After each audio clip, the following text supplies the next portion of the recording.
Welcome to Living the Empowered Life podcast. I'm your host, Tamiko Pugh, best-selling author, transformational strategist, life and business coach to purpose-driven women, and empowerment influencer. Affectionately called by many, the Empowering Diva. Each week, I'm bringing you inspirational conversations as well as actionable tips and strategies that move you forward in life and business. I believe that empowerment comes from within and can be achieved by honoring yourself, your values, and expressing your talents and gifts. Thank you so much for spending time with me today. Now let's jump into today's episode of Living the Empowered Life.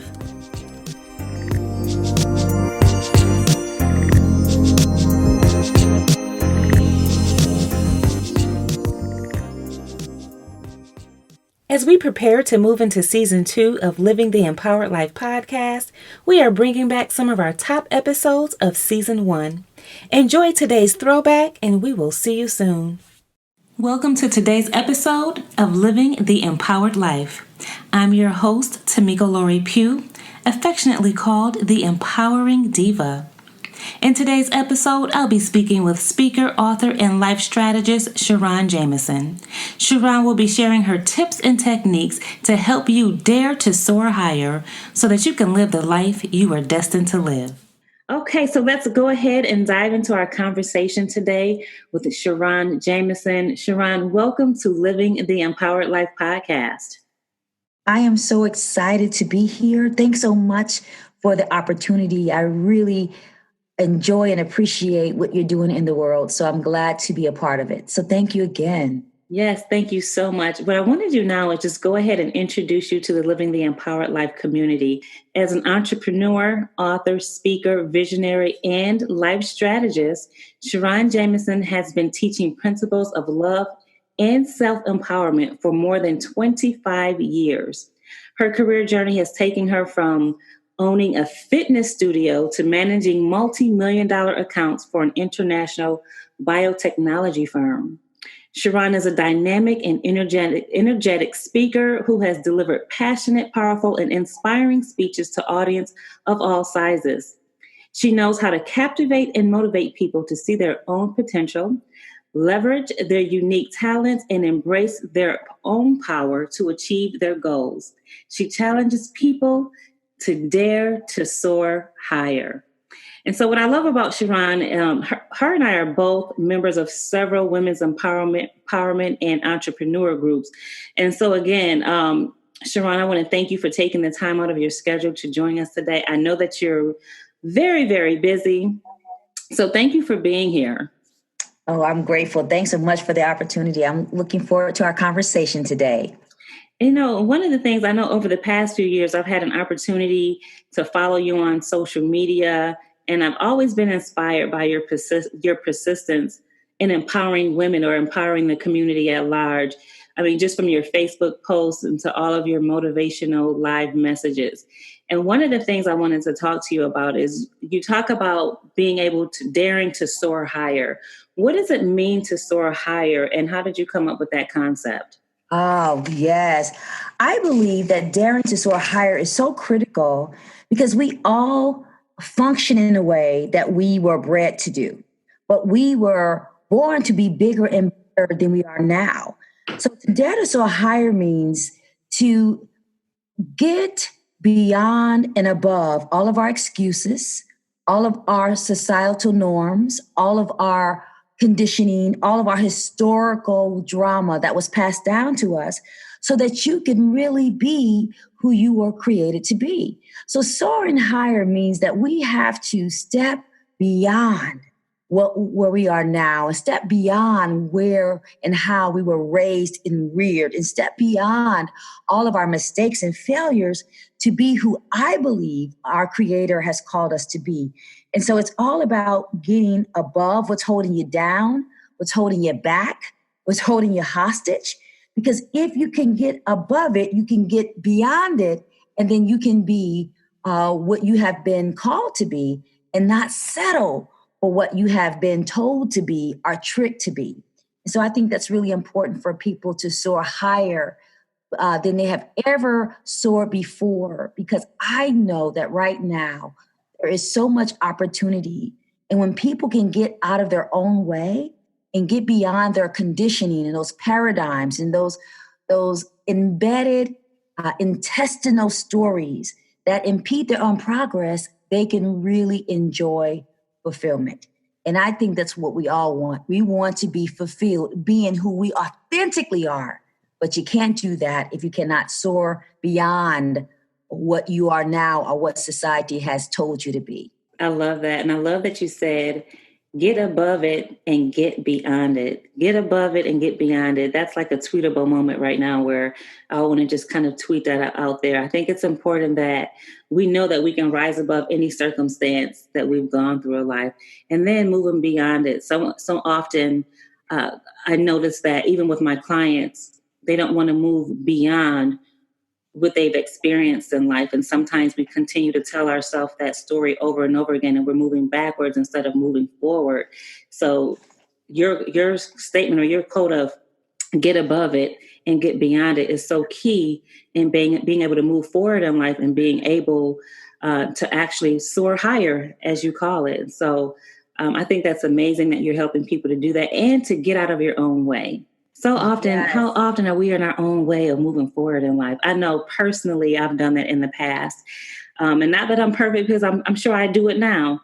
We get in our own ways. I was in my own way. And I talked about this when I first started the podcast. I was supposed to start this podcast 2 years ago, but I got in my own way and I let fear, I let the thoughts of not being good enough, all that stuff got in my own way. And so here I am now, 2 years later, finally launching the podcast because I decided, to turn my fear into faith and say, you know what, Tamiko, there's people out here that need the message that you have. And there's people that you need to interview that have a message for other people so that they can move forward in life, so that they can get out of their own way. So I think that is very key in helping people to do that. So thank you for everything that you're doing in that area. Oh, thank you. And I think it's something that you said about getting out of our own way. I believe our stories are important, right? Mm-hmm. Of our failures, our mistakes, but stories are to be told, but stories are not to become traps. It's something we get trapped in our story because our story becomes our identity.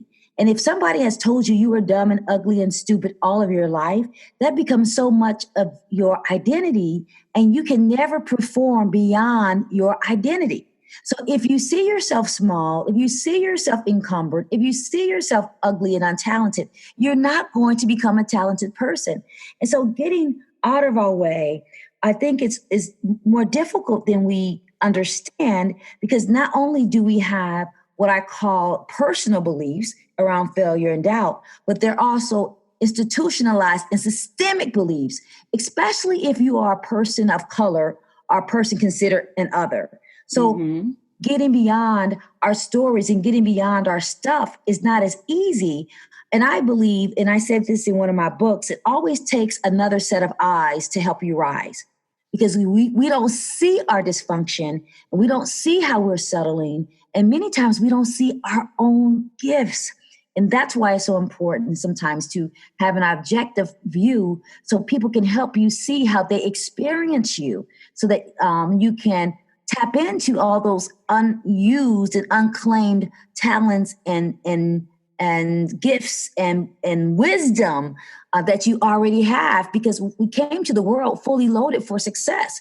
So we have to unlearn all of those stories that become traps and impede our progress for us to be who I believe we have been called and created to be. So the stories are critical. And some of the stories are ones that we make. Some of the stories are some that we've been told. And some of the stories that are stories we have been caught, because some things are taught, some things you're caught. But what they have in common is that they all trap you into a place of mediocrity. And that's why we got to be careful, because today's being comfortable becomes tomorrow's captivity. So we have to make that we don't become captives of our own stories, because we can't, again, soar above it and beyond it. And I love that you said stories are not to be a trap. And so what I want to talk about a little bit now is a lot of us have a story as to how we got into the business that we're doing today. So whether you're a life coach, a speaker, an author, we're helping people, to pursue their goals. Oftentimes it's something a story that we've experienced or something that we've gone through in life. So how has your life prepared you for the work that you do today? Oh my gosh, there's so many ways. My first story was around integration. I started school in the end of the 60s. And even though integration was the law of the land, it was not the love of the people. And so in kindergarten, I was the only Black little girl at school, and the teacher hit me in the head with a chair because I was attacking her. Second grade, a couple of kids jumped on me and gave me a concussion. So between kindergarten and sixth grade, I endured bullying, pain, feeling less than, unqualified, feeling stupid. And what happened before I was 10 years old took me 20 to 30 years to get over. And so my own delivery process for feeling that I was dumb and stupid, a second-class citizen, my journey to understanding my power and to address systemic influences that made me think that I was less than was a very painful journey. And that was the catalyst for me to be doing this work, because I started doing this work initially helping people understand that just because society said something about you didn't mean it was true. That was my own story, and that's how I started in this work and wrote my first book called I Can Depend on Me, was about teaching people to depend on themselves so that they are not shackled by social paradigms and social conditioning of who they are. Because the thing is, if you can't define yourself, you will always look in the hands or the mouths or the eyes of someone else to affirm you. But you have to depend on yourself to be yourself, even if it means you have to stand alone. And that was my initial experience into doing this work. And then my other experience is that I overcame a very challenging eating disorder because I used food to numb me. And I was able to address my food addiction. I started doing work around addiction and healing. And then after being in corporate America, I'm still in corporate America now for 34 years, and being a woman of color, I had to learn how to swim in some toxic water.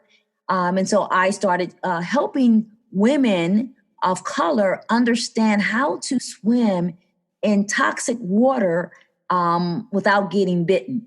And because sometimes when we try to be successful in environments that are structured to deny us and limit us, we start to believe the lie that we're not qualified. And so I started doing that work with women in the corporate sector. And then I started doing women after I turned 40. I started realizing I wanted to do more in my life. And then I started working with women around reinvention, because even though I was successful, I was not fulfilled. So I had the talent, but I did not have the meaning. And I started reinventing myself. And it was a process and a journey. And that's when I started doing this work for women who are in transition over 40. So everything doing was based on my own journey, but also based on wanting people to learn about their self-mastery, becoming self-aware so that they could make different choices. You can't make a courageous, conscious choice if you're not conscious. But some people have lived in the dark so long, they don't even know that living in the light is a possibility. And that's my goal, my job, my mantra, to help people turn on the light in their own life so that they can live in a way that makes their heart sing. Well, I think that is so amazing how you were able to take your life experiences and learn from those experiences and then come back into society and share your lessons learned. So pretty much it's like you're sharing your lessons learned to other people so that they don't have to experience that. I think that's amazing. A lot of times we often wonder what our life purpose is. And I realized, a long time ago that it's tied to something that we've gone through in the past or something that we've experienced. and we're able to take that information and those lessons learned and impart them into other people. So I think that's awesome. And I think that's great. Something else that you said was you were successful, but not being fulfilled. I think there are so many people, they're successful, but they're not fulfilled in life. And so success always doesn't equal fulfillment, because there's always a void, or there's always something there that's going to be missing, which leads me to something else I wanted to talk about, walking in your authentic power. So like one of the principles of living the empowered life is to walk in your authentic power. And as I was reading your bio, I realized that it aligned with some of your teachings of helping people to embrace their power so that they can achieve their goals. And so how important is it for a person to walk in their power or embrace their power when it comes to achieving their goals? Oh my God, what a great question. I think embracing your power is everything. You cannot advocate for yourself if you don't know yourself. And so you have to understand who you are and who you are not, and then have the clarity and the courage to advocate for yourself, to be yourself, and to succeed as yourself. And that means being accountable for your decisions. That means being accountable for your relationships. It means accepting that you have agency to do what must be done. And I think that is the challenge, because we are conditioned to follow the crowd. But to be your authentic self and to walk in your power, you have to be unconscious and not the crowd. You have to follow your own heart and not the herd, and follow your own mind and not the masses. And that is difficult, because when we crave acceptance more than authenticity, we will never be successful. And that's the challenge. A lot of people crave being accepted and validated, and people don't know that they are craving acceptance. That is one of the challenges around empowerment. When people start to crave and to be accepted, to be legitimized, to be authenticated, to be endorsed by people, they give their power away. You are strong. You know that you can fly solo. You don't have to fly solo. But when you know that you can, that you are able to do you, even if it means that you have to forsake all others, that's when you are powerful. You have to be a free agent, a free thinker. And if you're not a free agent, a free thinker, you will never be liberated. You will always live by the mandates and dictates of others. That's why that's so important, to embrace your power to say no. Your power is to say, this is who I am. Your power for you to advocate for yourself. Your power to decide what's important to you. Your power to pivot and start all over. Your power to push back obligations and expectations and assumptions that make you betray your own soul. That's power. I think many times we think of power as titles, but the only that you need is the title to accept I am.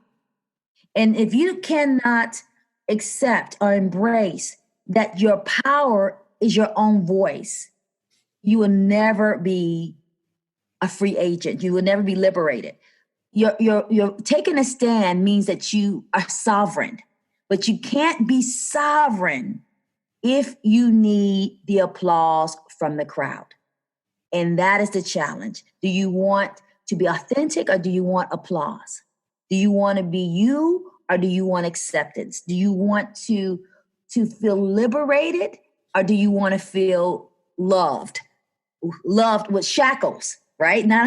So there are all these types of things. And I think that when people understand what power is, they will choose it.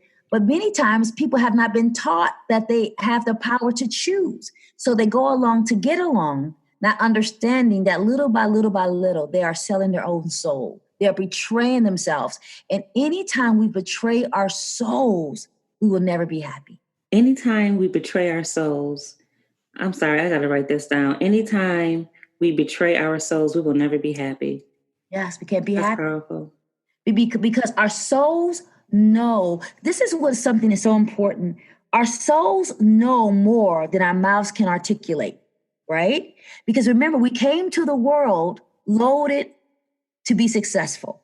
So even if we don't know how to tap into that wisdom, but we came to the world knowing it, what happens is that we become programmed to unlearn it. That's why if you think about when you were a little kid, you knew that you didn't want to do something, but your parents told you to do it, right? So you did it. You didn't want to do it. You didn't want to share, but you did it. You didn't want to go someplace, but you did it. But however, so what we learn to stop listening to our voices. And you need to listen to your voice, which I believe is God speaking to you, because you can't have your own vision if you have to follow tradition. Wow. You know what? That's so powerful. I remember some years ago, maybe 6, 7 years ago, when I first started speaking and sharing my story and being on stage in front of people. And I wasn't really sure who I really was. So learning to embrace my power, I hadn't learned that yet. And so I would imitate other people. I would get on stage and I would wear like I remember I wore like a dark color pantsuit. Mind you, I don't even like pants. I love dresses. I love bright colors. But I thought, because that's what I saw, like, oh, this person, she's a motivational speaker. She has on a dark suit. Her hair is pulled back. She's so professional and she speaks so eloquently.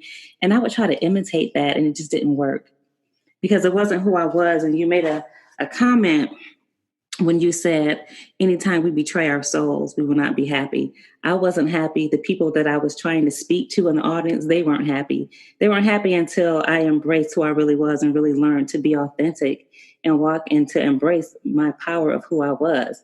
And that's the person that loves to wear beautiful, bright colored dresses and, certain hairstyles and speak with a little bit of slang every now and then when I'm on stage. You know what I mean? And it wasn't until I was able to embrace that I authentically became who people affectionately call me now, the empowering diva, that this person that gets on stage and she's not afraid to be herself. She's not afraid to speak slang and to really share who she really is. And people were able to accept that.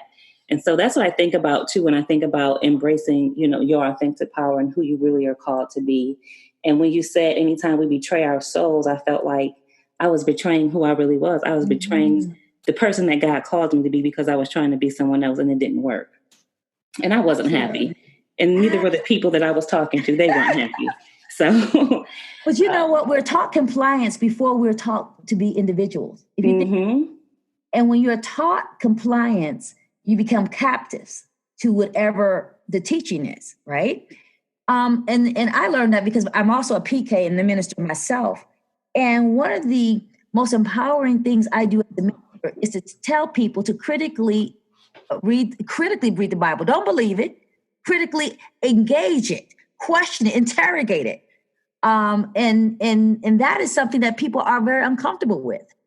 But I think that until you can question something and interrogate something, you will have blind allegiance to something, and blind allegiance to anything that you don't understand does not honor you, nor does it honor God, right?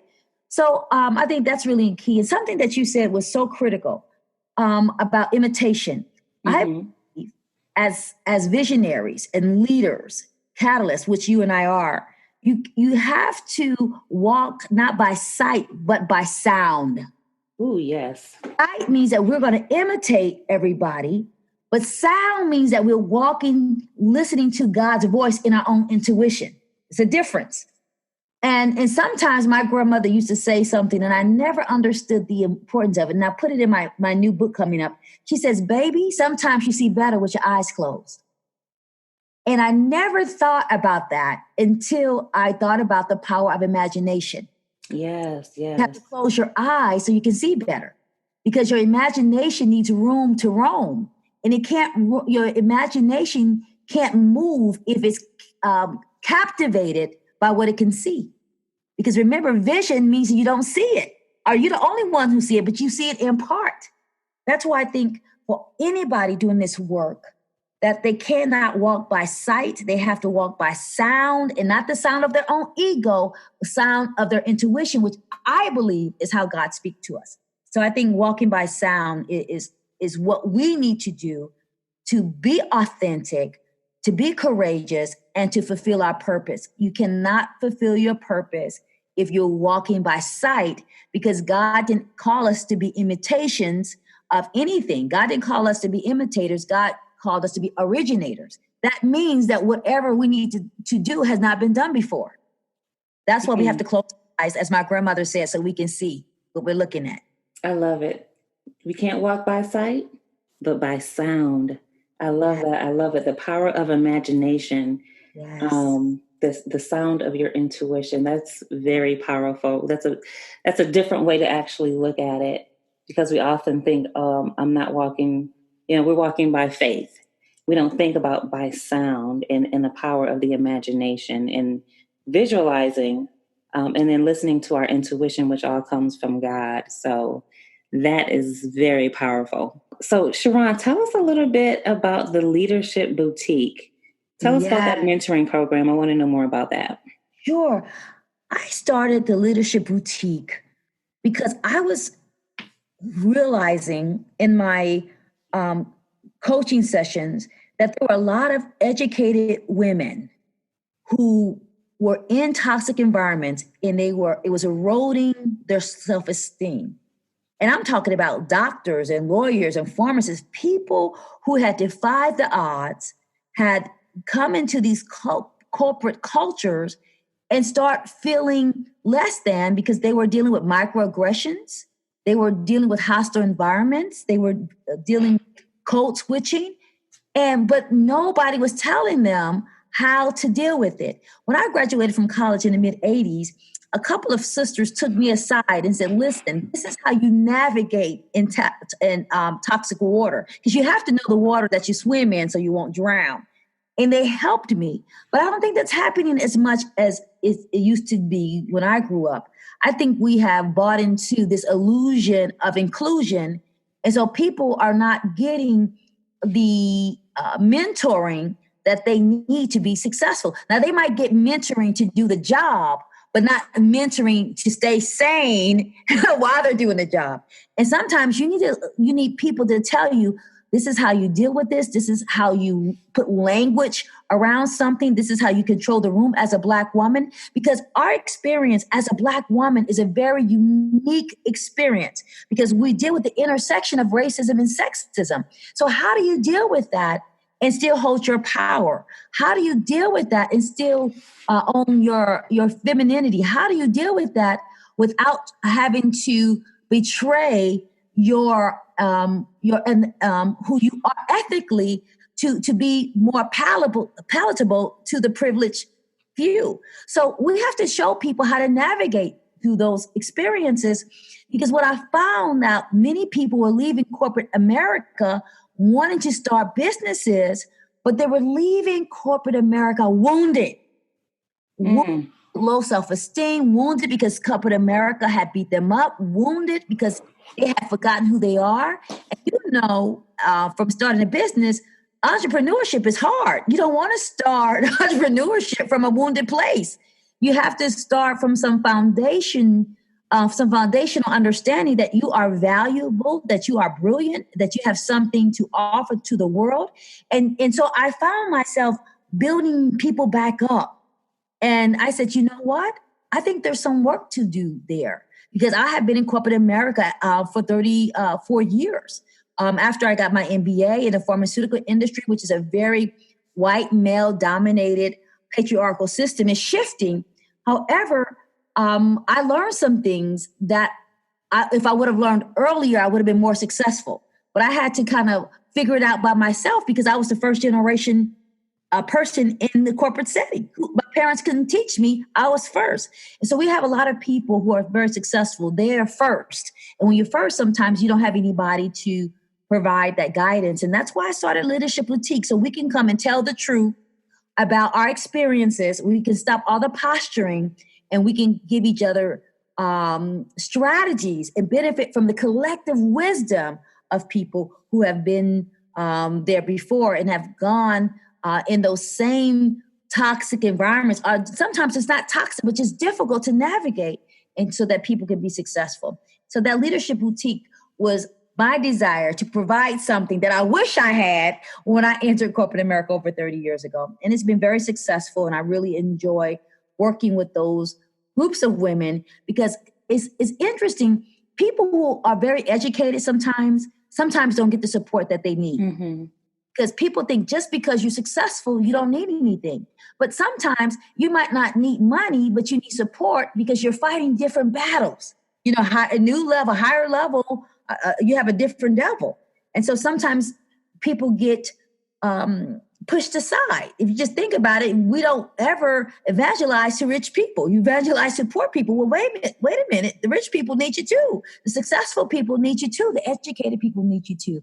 And that's what I'm doing, and I'm really loving it. Absolutely. And I love that the Leadership Boutique focuses on the experiences of women of color in the workplace.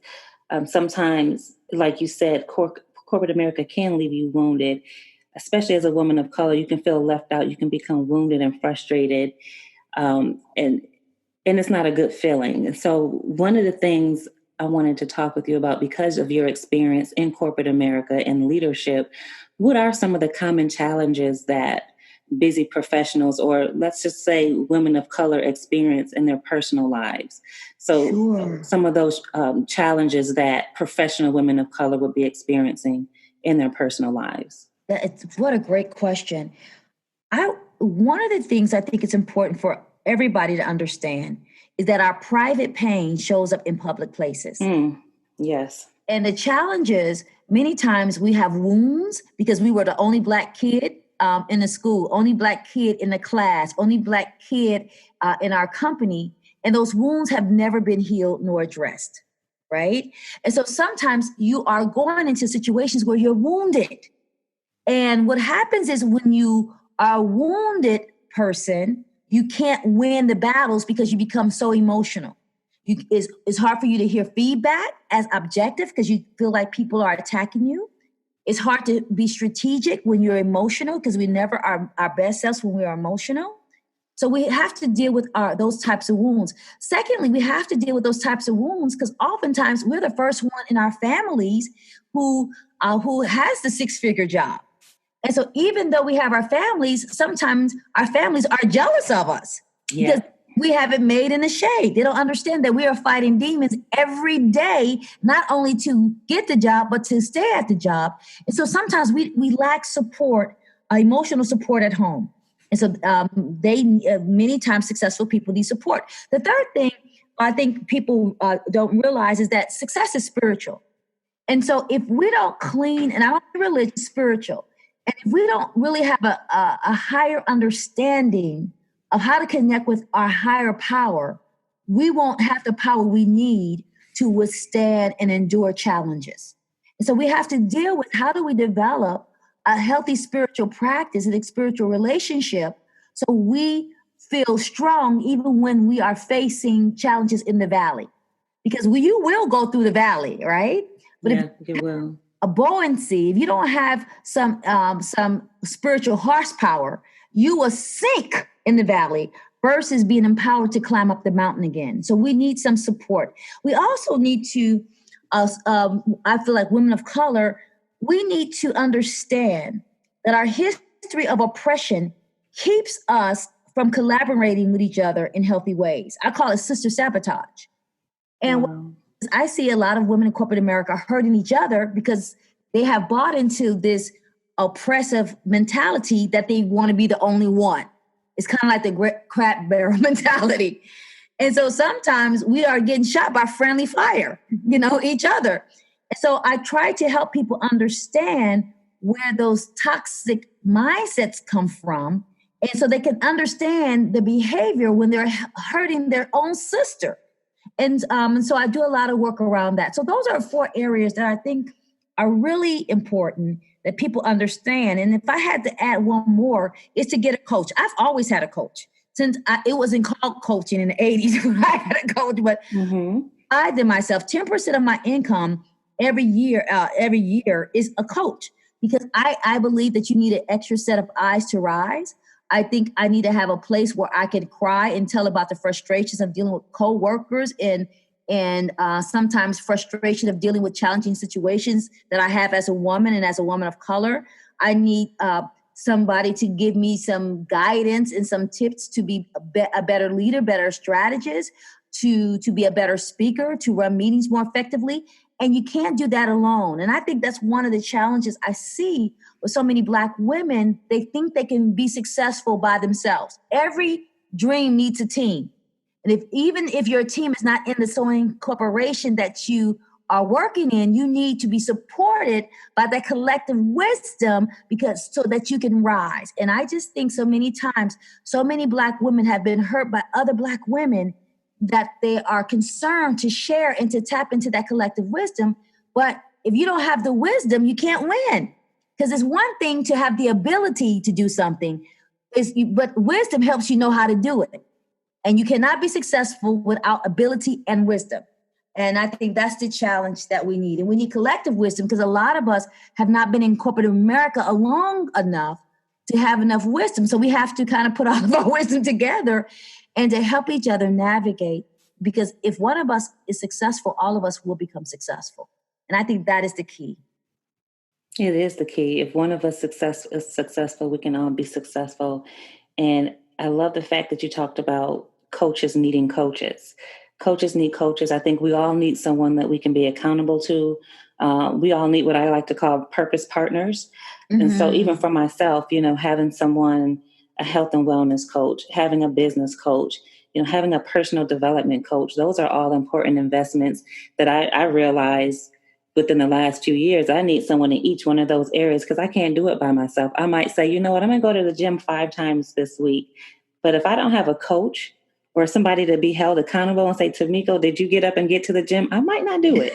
But if I'm paying you to coach me, I'm going to do it. If I'm paying you to be my personal development coach, you best believe I put it's an investment. And so I'm going to make sure that I'm there for that coaching call, or I'm there, for that particular accountability session. And so just being intentional about our personal and our professional development is also important. So I'm glad that you touched on that, which leads me to something else. We're all busy professionals.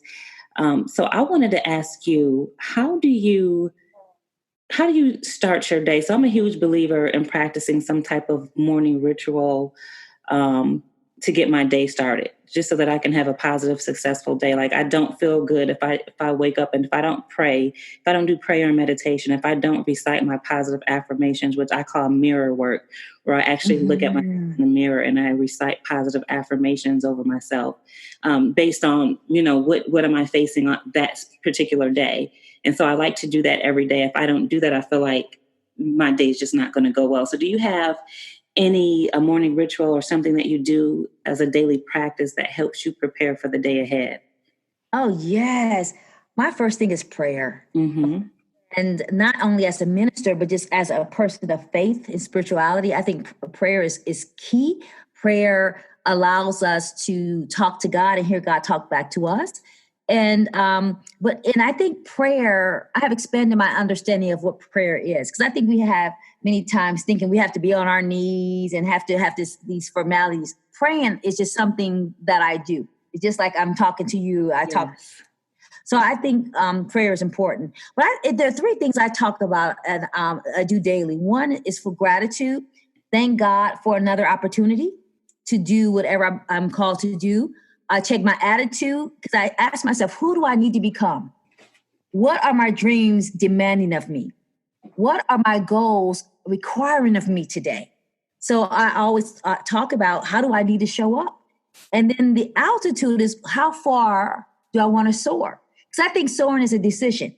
How good of a person do I want to be? How kind do I want to be? And I have to ask myself that question because I have to keep it in the forefront of my mind so I can stay in integrity. So I think gratitude, attitude, altitude is really important. I also work out. I think working out, moving my body allows me to decompress, but also allows me to shift the negativity out of my body, to release it. Because I think when we have and hold a lot of stress, we minimize our ability to be creative and innovative, because you can't be creative when you're worried. And so I make sure I work out. I make sure I I do some type of physical activity. Another ritual is to eat well. I think so many times we underestimate the power of nourishing our bodies. So I make sure I'm nourishing my bodies with good food and nourishing my mind with good teaching. So every day I listen to a sermon or a podcast. I'm always reading a couple of books every week. And also I'm a writer. So my 8th book is about to come out. So wow. Sure, that is really, really important. And I have to do that because I function in many different ways. You know, I'm an associate minister at a church. I work in corporate America. I have my coaching business. I'm an author and I'm a speaker. I have 2 parents who are in their 70s, and so I'm in that sandwich generation. Then I have a son who's about to turn 26 who just wrote his first book. So I play a lot of different roles. And so it's really important for me to find that quiet space so I can understand what I'm called to do, but also to be honest with myself about what I need to stop doing and pay somebody else to do, because it's not my gifting. And I think that you can only get that quiet honesty in stillness. Because I always tell myself, if you want to have a big wow, you got to listen to the whisper. And the whisper is God's voice. And so I want to have a lot of big wows in my life, but you can't have a wow without a whisper. And so I try to make sure I'm hearing God. And then if I can't hear God, I tell God, please show me another way, because I think I hear you, but I'm not. But I'm not clear. And I think that's how we have to talk to God and get out of the ritualism and get into a relationship. And that's when we will feel empowered. Yes, I love that you said it doesn't have to be like a ritual, like you're getting on your knees, and that's okay. But I think oftentimes people think like prayer and meditation is going to be something that's going to be spooky, and I have to do this whole ritual.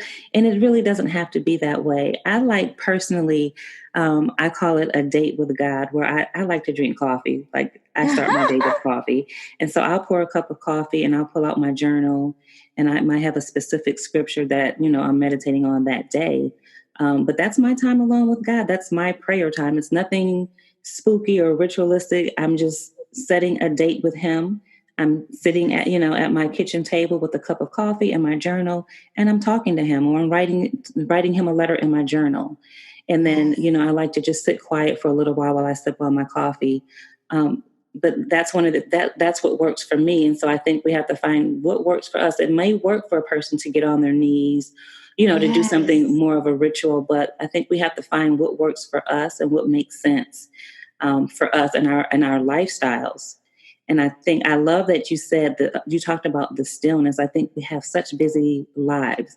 Like I'm listening to you, and you're an associate pastor, you're a mom, you have all these things. And it's like, how do you decompress at the end of the day? Like, how do you balance? And I didn't have this to talk about, but when I heard you describing everything that you do, I'm like, wow, she's powerful. She does a lot. How do you decompress? Like, how do you decompress at the end of the day, or how do you balance all of that? Sure. Honestly, I have to say balance is something that I'm challenged by. What I have realized in my life, even though I do a lot of stuff, I'm very introverted. I know it doesn't seem like it, and I like to spend a lot of time alone. And so I section off my day, because whatever I'm doing, I want to give it full attention. I don't watch TV. I didn't grow up watching TV. I don't do a lot of that stuff. So I cut my days off. For example, I know on Sunday is church day, and I think about what I want for the week. Then I make sure I only see clients on Tuesdays and Thursdays and 4 hours on Saturdays. I make sure that I'm available to my son every night. And I make sure that I hire a lot of help. and I think that is a challenge that I see so many successful women doing. They don't hire help. It's interesting to me. I think you can totally get this. I see women spend a lot of money on their massages and on their nails, on the hair, but they don't spend money on getting their house clean, getting somebody to cook for them, getting somebody to run their errands, right? So I understand to be successful means I need to hire people to do things that impede my progress, in which allows me to stay in my genius zone. Speaking, teaching, preaching, and writing is kind of who I am all the time. I don't care where I am. It's just that it just shows up with the scripture. It shows up without a scripture. It shows up with a marketing plan at my job. But my core skills, my core talents show up in everything that I do. And that's why I think it's so important that people understand their gifts and their talents, because if we look at our lives, there are themes of what we do well. And if we understand those themes and focus our time on that, it just higher for everything else. And that's how I'm able to do it, because I only function and worry about things I'm good at, and I hire out. And I understand that sometimes I have to trade money for time, meaning that if I want my time back, I have to pay somebody to do stuff I don't want to do. And I'm okay with that. Yeah, and it's okay to do that. And I think that's a great point. We think about balance and how am I going to do this and how am I going to do that? But when you focus on your gifts and your talents, you can subcontract everything out to someone else. Even with us, like, I don't like cleaning baseboards. So guess what? My husband was like, let's bring in someone on a quarterly basis or however often we need them. They can do the baseboards and the deep cleaning. And then we could just, I just dust on the weekends and, wash dishes and things like that. But there are just certain things that I'm like, I don't know if I have time to do that. And so just, knowing what I'm good at and doing that, and then paying somebody to do that other stuff that I might not want to do, or it's not that I don't have time, but our time should be focused on those gifts and talents and making sure that we're able to support and give back to those people that we're called to minister to. And so I think that's very important. I follow the joy meter. I feel like always be tuned into your spirit. If it brings joy, do it. If it doesn't bring joy, don't. See, we make life complicated. My life is really easy. Do this? How does this make me feel? And if something, and I'm not talking about struggle, because we all have to struggle, but I'm talking about struggle should not be a lifestyle. It should be an event, right? And if I have to do something that doesn't feel right, I know it's not for me to do. Because remember, we came loaded to the world already prepared and equipped to be successful. So if I'm not being successful and it feels heavy, takes me a long time to do it, that's not my area of genius.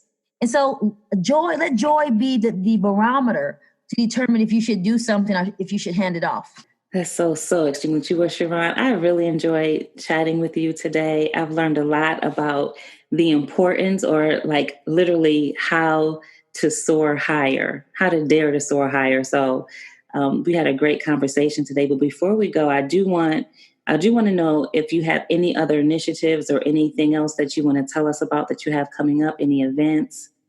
Oh, sure. In a couple of months, I have a book coming out called Destined to Soar 2, Unwrapping Your Purpose. And it talks about our purpose. And it's a different type of book because it reads probably like a sermon and case studies. But I didn't want to do a book that everybody else has already done. I wanted people to be able to read a book and see people going through the journey, because I think we learn more from the process than the end product. So I'm excited about that. I have You Can Depend on You starts on March the 9th. And that's my class based on my book, my first book that I wrote years ago called I Can Depend on You.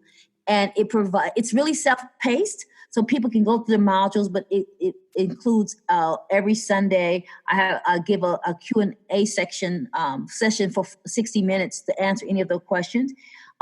Dare to Be Me starts, I think it starts in May, and I'm excited about that. That's when we deal with people who are in transition and transitioning from careers, transitioning from marriages, transitioning from jobs, transitioning from empty nesters. Some people are transitioning from divorce. Some people are transitioning from sexuality. It's all about how do I transition to who I really am. And it is a journey. I love it. And I keep my groups very small. I don't know about a lot of coaches.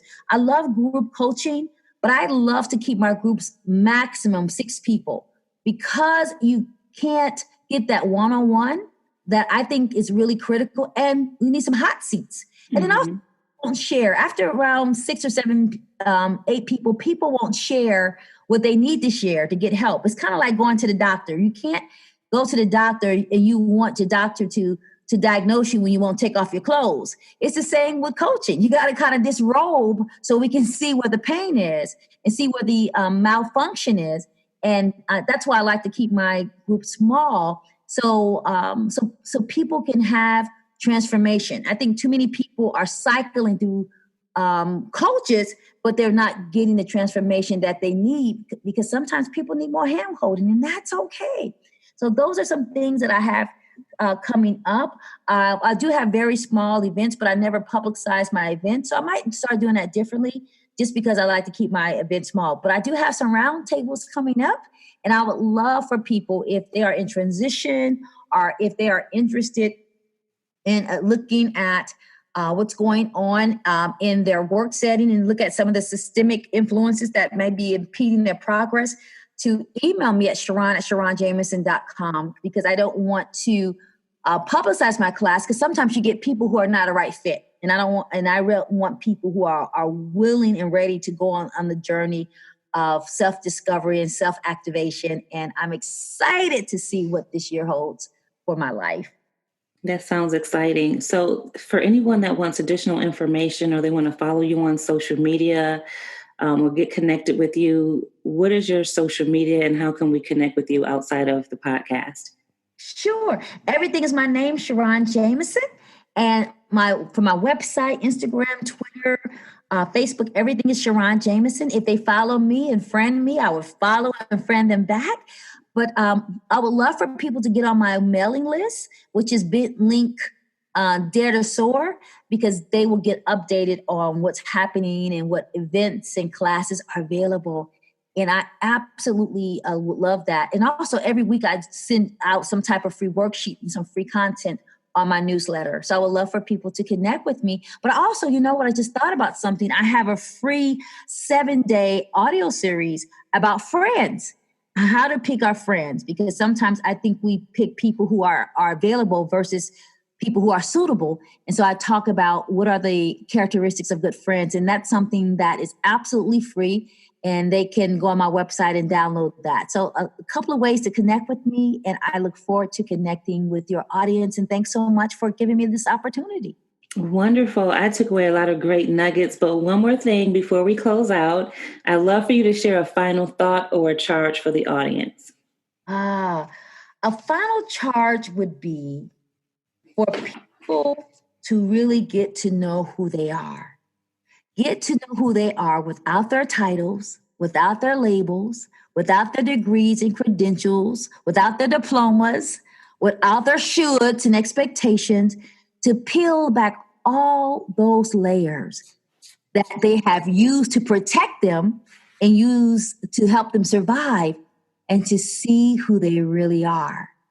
Because when you know who you really are, that's when you will not only go far, but you would know what you came to this world to do.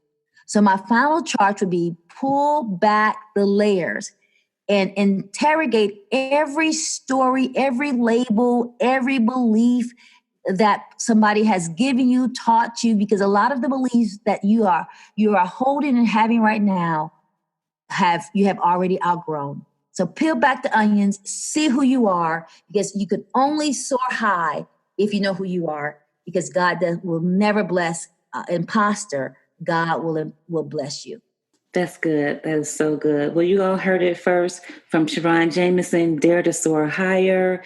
Listen, Sharron, I enjoyed every bit of our conversation. I took away a lot of great nuggets. And I look forward to supporting you in your upcoming initiatives. So thank you again for joining us for Living the Empowered Life. Thank you so much for your time, and have a wonderful, wonderful day, and continue success to you in all that your hands touch. Blessing. Thank you. I really hope that you enjoyed today's episode of Living the Empowered Life and my amazing conversation with Sharron Jamison. I truly hope that you were able to draw some motivation and inspiration from our discussion today as you continue on your journey of living an empowered life. And remember, if you want to soar high in life, you have to give up the things and people that weigh you down.